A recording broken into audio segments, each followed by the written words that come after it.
Gĩcigo-inĩ gĩa Kavuvwani mwena wa Mwingi, aikari maiyũirwo nĩ ihoru kũrũmĩrĩra gĩkuũ kĩa mũtumia ũmwe na ciana ciake 2 thutha wa mwaki gũtharĩkĩra nyũmba yao mathaa-inĩ ma ũtukũ.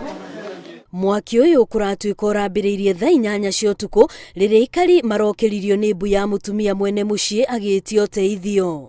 Nikapigiwa simu nikarudi Ngethinondo. Pale ndipo nilikuta ule kijana tulikuwa naye, akaniambia kuna nduru inapigwa pande hii, tukuje tujue ni nini. Kufika nilipata nyumba ikiwa na moshi. Tulisaidiana na majirani kufunja nyumba kuangalia nini kilikuwa inatokea, lakini hatukufaulu. Tulipata watu watatu wamekufa tayari, lakini tukaokoa mmoja. Paul Mwagi ũrĩa arerĩkana mararĩ ndũgũ na mũtumia ararĩ nyũmba-inĩ ino hĩndĩ ya mũtino ũyũ na atigĩtwo akĩhonia nguraro cia mahĩa. Bwana ako na umri wa 48 years.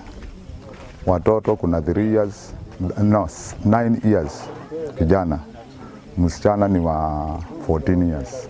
Mwana ũrĩa ũhonokete mũtino ũyũ arauga aciari ake nĩ makoretwo na ngucanio cia mũciĩ iria cianageria gwetherwo kĩhonia nĩ athuri na gũtirĩ igeria rĩanakorwo na umithio na igacũngĩrĩria thame kwao na agĩthiĩ gwetha ũikaro kũndũ kũngĩ.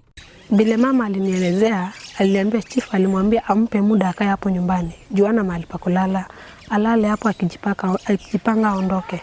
Hata kilans wamekuja tu akajaribu kuwaseparate kwa sababu jamaa mwenyewe haikuwa haki akae hapa. Ilikuwa kama ni kuoa na bibi unaenda naye kwenye, lakini si jamaa anakuja kwa msichana. Chifu wa itũra rĩrĩ aroiga ũthuthuria nĩ wambĩrĩirie kũmenya kĩhumo kĩa mwaki ũyũ, mwĩhoko arĩ atĩ mũthuri ũyũ nĩ agwĩtiria nguraro iria arĩ nacio cia mahĩa na nĩguo mahote gũtaũkwo ngero ĩno ya thugundirwo nũ. Ngiribotera Inooro TV, rĩtwa rĩakwa nĩ Wambui wa Macharia.